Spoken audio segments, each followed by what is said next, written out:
سیدھا راستہ کہنے والے بہت ہوں گے، گندم نما جو فروش بہت ہوں گے، اپنے آپ کو کہتے ہوں گے کہ ہم سیدھے راستے پر ہیں، ہم حق راستے پر ہیں، اہدنا الصراط المستقیم کی صدائیں لگا رہے ہوں گے، لیکن حقیقتاً وہ سیدھے راستے پر نہیں ہوں گے۔ جو راستہ اللہ والوں کا ہوگا، جو انعام یافتہ لوگوں کا ہوگا، وہی سیدھا راستہ ہوگا۔ کون کہہ سکتا ہے کہ غوث اعظم انعام یافتہ نہیں؟ کون کہہ سکتا ہے کہ غریب نواز انعام یافتہ نہیں ہے؟ کون کہہ سکتا ہے کہ خواجہ نظام الدین اولیاء انعام یافتہ نہیں ہے؟ کون کہہ سکتا ہے کہ چھوٹے سرکار انعام یافتہ نہیں ہے؟ کون کہہ سکتا ہے کہ بڑے سرکار انعام یافتہ نہیں ہے؟ کون کہہ سکتا ہے کہ یہ قادری بزرگ انعام یافتہ نہیں ہے؟ ان سے بڑا انعام یافتہ کون ہو سکتا ہے کہ جب تک زندگی دنیا میں رہے تو اللہ والوں، اللہ کی مخلوق ان کی قدر کرتی رہی، ان کی عزت کرتی رہی، اور جب دنیا سے تشریف لے گئے تو ان کے نام کا چرچا ہوتا رہا، ان کا ذکر ہوتا رہا۔ کیونکہ قرآن کیا فرماتا ہے؟ فَاذْكُرُونِي أَذْكُرْكُمْ، اے بندو تم میرا ذکر کرو، میں تمہارا ذکر کروں گا۔ تو انہوں نے اللہ کا ذکر کر لیا، پوری زندگی اللہ کے ذکر میں گزار دی، اللہ کی یاد میں گزار دی۔ اب اللہ کا ذکر ہم سے کروا رہا ہے، ہم بیٹھے ہوئے ہیں، کن کی یاد ہے؟ کہ اللہ مالک کی یاد میں بیٹھے ہوئے ہیں، ان کے نام سے محفل کو منسوخ کیا گیا، تو ان کی کرامتیں بیان کرنا اچھی بات ہے، ان کے تذکرے بیان کرنا اچھی چیز ہے، لیکن ان کی زندگی جو ہے اس زندگی کو بھی نمونہ بنائے کہ آج ان کا ذکر ہو کیوں رہا ہے، انہیں یاد کیوں کیا جا رہا ہے، انہوں نے کیا کام کیے ہیں جو ہمارے لیے مشعل راہ ہیں۔ تو خدا کی قسم انہوں نے وہی کام کی ہے، اپنا تعلق رب سے مضبوط کیا ہے اور دوسرے ہاتھ سے بندوں کی خدمت کی۔ اب دو ہی چیزیں ہیں ہمارے پاس، ان دو ہی چیزوں میں دنیا اور آخرت ہمارے پاس نہیں ہے۔ ایک تو اپنے رب سے تعلق مضبوط کرنا ہے اور بندوں کی خدمت کرنا ہے۔ رب سے تعلق کیسے مضبوط ہوگا؟ کہ اس کی عبادت کرنا، اس کو جاننا، رب کو یاد کرنا، روزے کے ذریعے یاد کرنا، تراویح کی نماز پڑھ کے یاد کرنا، قرآن کی تلاوت کر کے یاد کرنا، تسبیح پڑھ کر یاد کرنا، زکوٰۃ دے کر یاد کرنا، حج کر کے یاد کرنا۔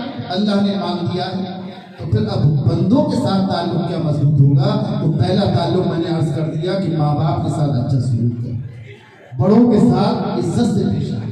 حضور فرماتے ہیں کہ من لم یرحم صغیرنا ولم یلطف کبیرنا فلیس منا، جو بڑوں کی عزت نہیں کرتا ہے اور جو چھوٹوں پر شفقت نہیں کرتا ہے وہ اسلامی طریقے تو نہیں۔ تو اسلام جو ہے بڑوں کو عزت سکھاتا ہے، اسلام چھوٹوں پر شفقت سکھاتا ہے۔ پھر حضور نے کیا فرمایا؟ حضور نے یہ فرمایا کہ پھر آپ سلام کو عام کیجیے، ہر ایک کو سلام کیجیے، کیونکہ ہمارا سلام جو ہے سلامتی والا ہے، یہ بھی دعا ہے۔ آپ دیکھیں گے کہ اسلم یسلم اسلام، اسلام کے معنی جو آتی ہے وہ سلامتی دینے کی آتی ہے، امن کی آتی ہے، شانتی کی آتی ہے، پیس کی آتی ہے۔ آپ جب سلام کرتے ہیں کسی کو تو کیا کہتے ہیں؟ السلام علیکم، تم پر سلام کی ہو، تم پر رحمت۔ السلام علیکم، خالی گھر کے اندر بھی جائیں تب بھی سلام کریں، گھر کے اندر جائیں تو سلام کریں، بچوں کو سلام سکھائیں، کیونکہ سلام کا معنی کیا ہے؟ اللہ سے رحمت طلب کرنا ہے، اللہ سے سلامتی طلب کرنا ہے، اور رحمت و سلامتی آپ کو اگر مل گئی تو تمام چیزیں مل گئی۔ اسی لیے اگر خالی گھر بھی ہے تو وہاں بھی سلام کیجیے، تو فرشتوں سے سلام دیجیے، سلام کیجیے۔ اب کیا ہوتا ہے جب ہم کہتے ہیں السلام علیکم ورحمۃ اللہ وبرکاتہ، تم پر اللہ کی رحمت ہو، اللہ کی سلامتی ہو، تم پر اللہ کی برکت ہو، تو اب یہ دعا بھی ہم دے رہے ہیں، تو میں تمہاری یہ سلامتی والی زندگی یہ دنیاوی بھی ہے، قبر کی زندگی بھی ہے، آخرت کی زندگی بھی ہے۔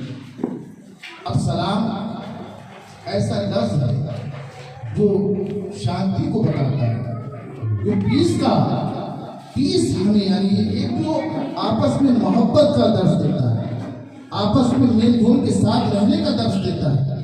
اسی لیے حضور نے فرمایا جسے پہچانتے ہو اسے بھی سلام کرو اور جسے نہیں پہچانتے اسے بھی سلام کرو، اور صرف زبانی سلام نہ ہو، تمہارا عمل بھی جو ہے سلامتی والا۔ اس لیے حضور نے کیا فرمایا کہ المسلم، مسلمان کی تعریف فرمائے کہ مسلمان وہ نہیں ہے اسے کرتا پاجامہ پہنتا ہے، عید کی نماز پڑھنی یا جمعے کی نماز پڑھنی۔ مسلمان کی ڈیفینیشن کیا ہے؟ مسلمان کی تعریف کیا ہے؟ تو مسلمان کی آسان تعریف وہ ہے جو رسول نے فرمائی۔ تو آپ کو مسلمان کی تعریف بہت ملے گی کتابوں کے اندر، الگ الگ علماء نے الگ الگ زاویے سے مسلمان کی تعریف کی ہے۔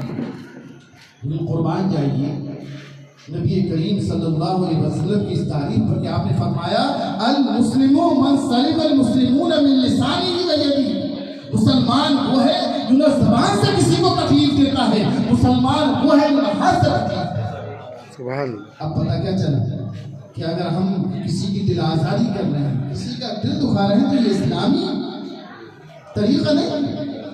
اگر ہم زبان سے کسی کو تکلیف دے رہے ہیں تو یہ اسلامی طریقہ نہیں ہے، یہ ہمارے بزرگوں کا طریقہ نہیں ہے۔ بزرگوں کا طریقہ اور اسلامی طریقہ کیا ہے کہ ہر ایک کے ساتھ حسن سلوک سے پیش آنا۔ آج الحمدللہ یہ اولیاء اکرام کی زندگیاں اسی بات کا درس دے رہی ہیں، اسی بات کو بتا رہی ہیں، بار بار بزرگان دین اسلام کی تعلیمات پر عمل کر رہے ہیں۔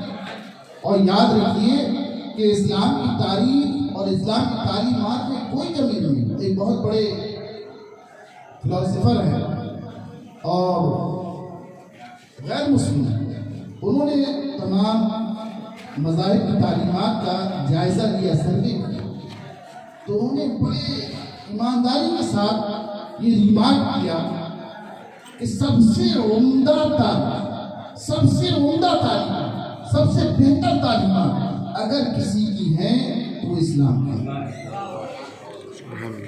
دیکھیے بڑی اپنی یعنی بڑے غیر کی تعریف کرتے ہیں۔ آپ نماز کا سسٹم دیکھ لیجیے، روزے کا سسٹم دیکھ لیجیے، مسواک دیکھ لیجیے، اسلام کی کسی بھی تعلیمات کو دیکھ لیجیے۔ میں ایک دلیل دوں، ہمارے شیخ صاحب نے ایک واقعہ بیان کیا، اسپین، یہاں پہلے اسلامی حکومت ہندوستان سے ہم کہتے ہیں 800 سال تک رہی، اس کے بعد عیسائی حکومت آ گئی، تو ایک پادری جو ہے وہ اپنے شاگردوں کے ساتھ راستے سے چل رہا تھا، پیچھے پیچھے شاگرد اسے ٹھوکر لگے، وہ گر گیا، شاگردوں نے پکڑ کے اسے اٹھایا، اس کے چاہنے والے تھے، تو اٹھنے کے بعد اس نے ایک جملہ کہا اور ایک جملے کے اندر اس نے سب کچھ کہہ دیا۔ اس نے کیا جملہ کہا سوچیے، شیخ صاحب فرماتے ہیں اس پادری کی زبان سے جملے نکلے کہ اس راستے سے شاید مسلمان نہیں گزرا۔ دیکھیے آپ کا مذہب ایک جملے میں سب کچھ کہہ دیا کہ اس راستے سے شاید کوئی مسلمان نہیں گزرا ہے، اگر مسلمان گزرتا تو یہ پتھر راستے میں نہیں ہوتا، یہ کنارے پر لگا ہوتا، کیونکہ اسلام میں پتھر اور تکلیف دہ چیزوں کو ہٹانے کا نام بھی اسلام۔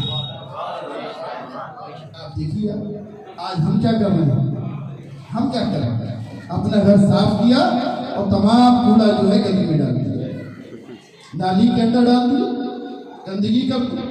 آج مسلم ایریے ہیں وہ سب سے زیادہ گندے نظر آ رہے ہیں، تو کیا یہ اسلام تو کہہ رہا ہے کہ الطہور شطر الایمان، کہ پاکی اور صفائی جو ہے وہ آدھا ایمان ہے، اور ہم کیا کر رہے ہیں، صرف گھر کے اندر صاف کرنا ہے، صرف چہرے کا نام، گلیاں جو ہیں وہ کوڑے سے پھٹی ہوئی، ہر آدمی جو ہے صرف اپنا آنگن صاف کرنا چاہتا ہے، اسے گلی سے مطلب نہیں ہے۔ کیسا یہ کیا چیز ہے؟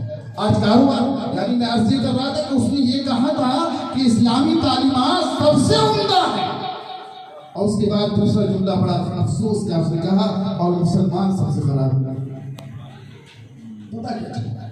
پتہ یہ چلا کہ اسلامی تعلیمات تو سب سے عمدہ ہے، لیکن وہ تعلیمات مسلمان اختیار نہیں کرنا چاہتا ہے، وہ اپنی زندگی میں اسے اتارنا نہیں چاہتا ہے۔ جب اسلام کی تعلیم اچھی ہے، نسخہ اچھا ہے، لیکن نسخہ اگر استعمال ہی نہیں کرو گے تو فائدہ کیسا ہے؟ تمہارے پاس قرآن کا نسخہ ہے، حدیث کا نسخہ ہے، فقہ کا نسخہ ہے، لیکن اس پہ عمل کرنا پڑے گا۔ ڈاکٹر کی دوا بہت اچھی ہے، ڈاکٹر حاضر ہے، بہت عمدہ ہے، لیکن اس نے ایک نسخہ دیا ہے کہ اس کو استعمال کرنا۔ آپ کیا کرنا، استعمال نہ کرنا، اس پر عطر لگائیں، خوشبو لگائیں، اسے جرم اور تاب پہ رکھیں۔ بتائیے کیا بیماری دور ہوگی، کیا صحت ملے گی، کیا شفا